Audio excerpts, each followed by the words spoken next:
Assalamu alaikum, my dear students of class 9th. Hope you will be fine.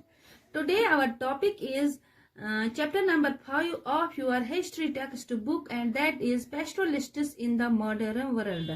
And जो हमारा आज का topic है वो है इसी में हमें पढ़ना है colonial rule and pastoral life. Dear students, इससे पहले हमने पढ़ा था इसी में इसका पहला टॉपिक जो हमने पढ़ा था पेस्टोरल नोमैडस एंड देयर मूवमेंट्स। उसमें हमने पढ़ा जो उनके मूवमेंट्स होते हैं, जो ये नोमैडस होते हैं पेस्टोरल नोमैडस, यानी जो एक जगह से दूसरी जगह जाते हैं, मतलब in search of water, in search of food, जिनके लिए ये जाते हैं एक जगह से दूसरी जगह। तो उसमें हमने पढ़ा था पेस्टोरल नोमैड्स में हमने ये पढ़ा था कि जो ये थे, पहला तो हमने इसमें पढ़ा था गुजर बकरवाल जो थे, यानी जो बिलोंग करते थे जम्मू एंड कश्मीर से। और हमने उसमें यह भी पढ़ा था कि ये कैसे समर में एक जगह जाते हैं और विंटर में दूसरी जगह, मतलब वो ये जो होते हैं ये गुजर बकरवाल शिपहर्ड्स है, ये रियर करते हैं कैटल को और अपनी लाइफ बसर करते हैं। और हमने गड्डी में पढ़ा ये शिपहर्ड्स, गड्डी के शिपहर्ड्स जो हिमाचल प्रदेश से बिलोंग करते थे। और बोटियाज, शर्पाज एंड किन्नौरीज, ये भी पास्टोरल कम्युनिटीज हैं। और इम्पोर्टेंट कम्युनिटी जो इस मतलब ट्राइब से हैं डंगर्स। डंगर्स कहां से हैं? महाराष्ट्र से। डियर स्टूडेंट्स, इसी में हमने और पढ़ा जो एक और ग्रुप है राजस्थान से, इसी ट्राइब से, इसी कम्युनिटी से वाबस्ता Raikas. They lived in the deserts of Rajasthan. During the monsoons, they stayed in the home village because pasture was available. यानी जो उनके साथ जो ये ट्राइब होते हैं ये पालते हैं, भेड़ बकरियों को पालते हैं, ये अपने मतलब जो ये होते हैं ये ट्राइब इस कम्युनिटी से वाबस्ता, ये तो एक जगह से दूसरी जगह जाते हैं। मानसून में ये अपने ही होम विलेज में रहते हैं क्योंकि उनको वहां अवेलेबल होता है पास्चर और मतलब water. By October, they used to move in search of other pasture and water to return again in the monsoon. A group of Raikas herded camels and another group reared sheep and goat. एक किस्म इस रायकाज में जो हर्डर करते हैं camels and दूसरा group जो sheep and गोट को पालता है। The life of these pastoral groups was affected by various forests. यानी ये इनमें से मतलब ये इफेक्ट होते हैं फॉरेस्ट से, यानी जो एटमॉस्फेयर होता है, यानी जो एनवायरनमेंट होता है, इससे इनकी लाइफ इफेक्ट होती है। बहुत सारे फैक्टर्स हैं जिनसे इनकी लाइफ इफेक्ट होती है, इसी वजह से उनको एक जगह से दूसरी जगह जाना पड़ता है। डियर स्टूडेंट्स, अब हम पढ़ेंगे colonial rule and pastoral life. Dear students, as you fully aware, what is colonial rule? Colonial rule, a rule by the wealthy or powerful nation over a weaker country is the colonial rule. यानी जो powerful मतलब होता है country या wealthy country जो होती है और दूसरे वीकर कंट्री पे वो रूल करती है बाय फोर्स, उसको कहते हैं कॉलोनियल रूल। इस वक्त हमारा टॉपिक है, हमारा चैप्टर है, चैप्टर का नाम है पास्टोरलिस्ट्स इन द मॉडर्न वर्ल्ड, और हमें इस वक्त पढ़ना है colonial rule and pastoral life. Dear students, I am here to tell you about the turbulent period in the lives of not only the Raikas but the entire nomadic pastoralists community of India. यानी इस वक्त में जो आप बताने जा रहे हैं जो ट्रूबुलेंट पीरियड था, यानी turbulent period means that period where everything was in the disordered manner, यानी कोई भी चीज अपने मैनर में नहीं होती है, कोई भी चीज सही ढंग से नहीं होती है, उसको कहते हैं turbulent period.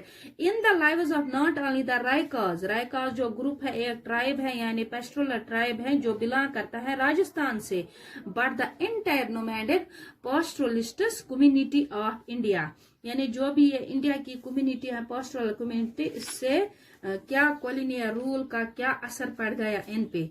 This happened during the colonial rule of the British. The British viewed all uncultivated land as wasteland that did not earn any revenue.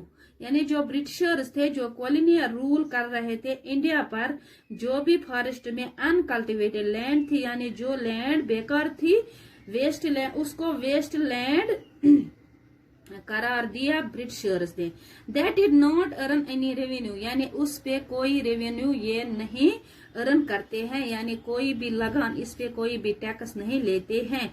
Nor render any agricultural produce, यानी ये अल्टिवेटेड लैंड है, ये कोई agricultural produce भी नहीं देती है, कोई पैदावार भी इस पे नहीं होती है. And so they passed various waste land rules, उन्होंने बहुत सारे, जो कोई ब्रिटिशर्स थे उन्होंने बहुत सारे रूल्स निकाले. Under these rules, several areas of uncultivated land, including many of our pastoral tracts. इसमें क्या क्या आता है इन रूल्स में? जो अनकल्टिवेटेड लैंड है, including many of our pastoral tracts, यानी वो भी इसमें आते हैं जो पास्चुरल ट्रैक्स थे, यानी जो वो जहाँ पे पास्चर होते हैं, यानी जानवरों को मिलता है, मतलब घास वगैरह मिलता है वहां से.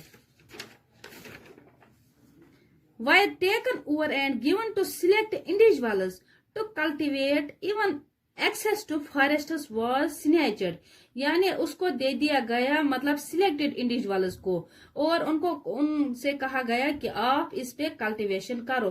Access to forests was snatched away for us, यानी जो फॉरेस्ट्स थे, फॉरेस्ट में जाना उनसे छीन लिया गया. The Forests Act was passed, under which many of the forests that produced commercial timber like teak, sal and deodar were declared as reserved.